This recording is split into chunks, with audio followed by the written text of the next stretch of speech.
my God!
Hi Shauna, welcome to Murcia. How's been your day so far? It's been amazing. It's such a beautiful place and I'm so happy to be here. We're so glad to have you here. Do you enjoy horror movies? Are you a fan of the genre? I'm a fan now because I've been in, I think, 6 horror movies, but before The Descent I had watched horror films, but I was scarred for life because I watched The Poltergeist when I was far too young, so that put me off horror movies. And then my experience with The Descent and then my work after that and meeting the horror artists got me really interested in horror films. So yeah, I do watch them now, but I'm a sucker because I am too affected by them. I'm terrified by them. Were you terrified by the final cut of The Descent? Well, the final cut of The Descent, I was terrified for many reasons, not least because I realised in that moment that it was my character's story. So I thought, oh goodness, if it doesn't work, it's my fault because I'm in most of the scenes.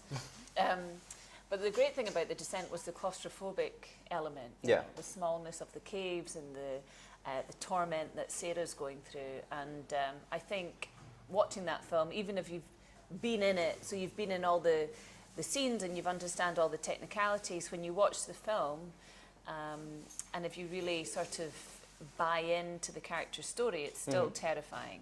And I know how it was shot, but I'm still, you know, impressed every time I watch it. Yeah. And in general, do you have any performances or films that have been key references for you? Well, when we did The Descent and they wanted me to do more, I said no. And then they said, well, what about Sigourney Weaver in Aliens? And I went, oh, oh yes. So, of course, you know, Carrie and Alien and all those references that kind of appear in The Descent a little bit. But all the great, they're called Scream Queens, but I'm not sure that serves the right purpose for female actors in horror movies because that suggests that we're screaming and possibly running away from the predator, which doesn't encompass everything, my work in horror. But, you know, all the greats, the female greats that have led the way, I am very grateful for their work, you know, so they've left a place for everybody else. Talking about The Descent 1 and Part 2, what percentage of the shoot was on a set and how much was in a real cave? Well, I hate to disappoint you, but nothing was a real cave. It was all a set.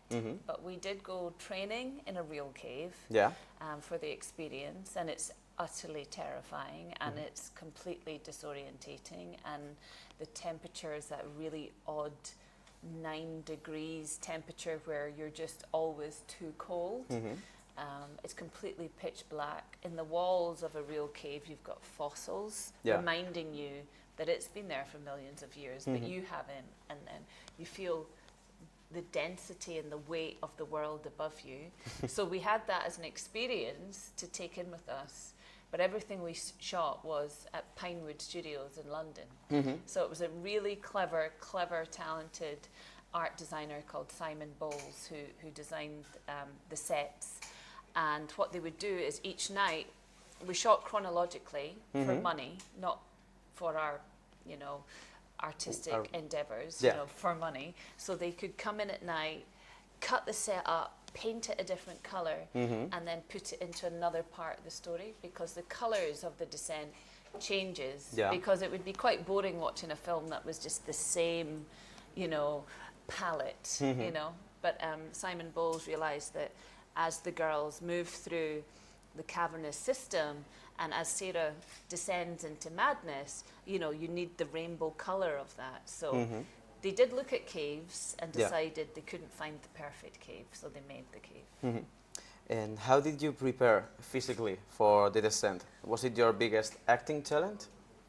I think so, yes. I was only 23, I'm 43 now, and I was playing a woman who had a child that died, and then goes, you know, she's in the midst of grief, she's got post-traumatic stress, and she goes into a cave with her friends, and everyone gets lost, and then there's monsters. So I thought, I can't do this. I've had a lovely life, I'm very happy.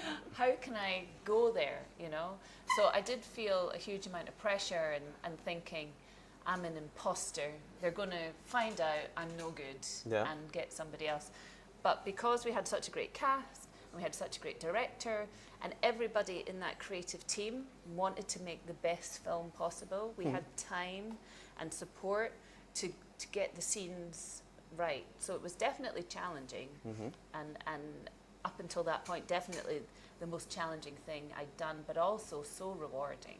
You know? Do you enjoy the filming, or is just something you have to get through to get the movie done and see you again in the big screen?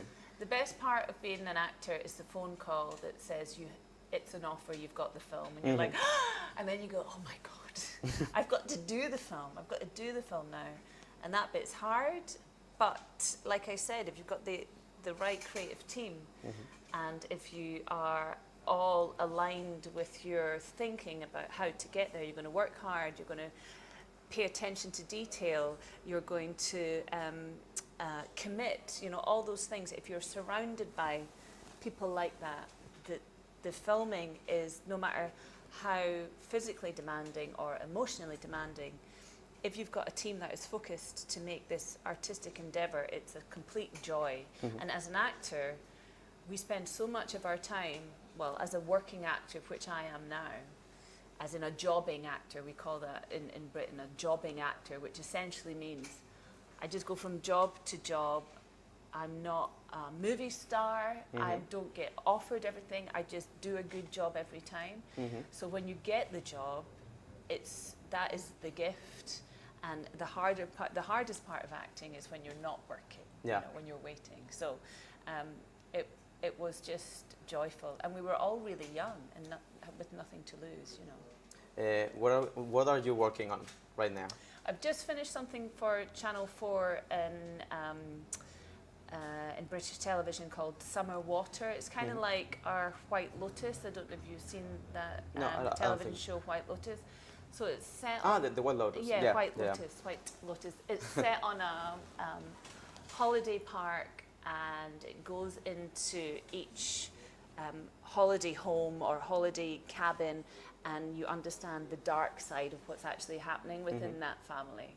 So in terms of genre, it's more, I guess what is it? It's sort of drama stroke mystical realism stroke sort of fantasy elements as well. So that's what I've just finished. Okay. And how did you get into Star Wars? I know it was a short Oh, role, but yeah. did they reach was you, weird. or did you go No, after the That role? was so weird. So I got a phone call from my agent to say they've watched your showcase and they love you, your show reel, and they love you. And I'm like, what? And they want to give you a part. I'm like, well, that's so weird. I've not even, and I thought, because you go up for auditions all the time, and I thought, is this an audition that I've taped for and forgotten about? And so, but they wouldn't tell me the part, so I had to phone the casting director, which is Nina Gold, and she casts huge things. You never, ever get to speak to her. So I'm on the phone with Nina Gold, and she's like, darling, how are you? I'm like, I'm fine. What's my part? So she tells me, and she says, you know, it's a big secret. You're playing a pilot of the Resistance Force. You get to go on a speeder. There's this big fight sequence. And we don't know what you're going to do yet, but it'll be fantastic. Just say yes. So I was like, all right, yes. So I went along, and I think I only had maybe 8 days filming throughout the whole time, but we were back at Pinewood, and they would fly me down, put me up in a fancy hotel, and I was working with C-3PO and R2-D2, and you know, it was amazing. It was odd though. It felt like I was on a Universal Studios adventure ride because the sets were 360. So you would get your costume on, and I'd go into the set, and everywhere you look is Star Wars. Everywhere is Star Wars in a 360 fashion. So it was an amazing experience, but like a dream. It was like a dream. And finally, if you could choose, which franchise or universe would you like to be part of? Oh, you mean like Marvel and DC? Marvel and DC, or maybe, I don't know, in Dracula's... I'll stick dark. I'll go Dracula, yeah. I'm not that interested in being a superhero. I'd rather be a villain, I guess, or something alternative or subterranean or dark. Of the night, something of the night, yeah. Great. Thank you so much, Thank Shauna. you. I have a last question. Yeah. In how Yes. they don't show your body. It was meant to be with makeup on, with maybe like a Wolfman. Yes. But it wasn't in the final cut. I just rewatched it yesterday, and I didn't see the body. It was only the kill. But it was meant to you to appear like as a wolf woman. Yes. Is it in the final cut? How as in the werewolves on the train? Yeah. Yeah. So the interesting thing about that movie is the guy that directed that movie did all the special effects makeup for The Descent, Paul Hyatt. Yeah. So what I find interesting about that movie was that he didn't want to do any of the special effects makeup for his werewolves.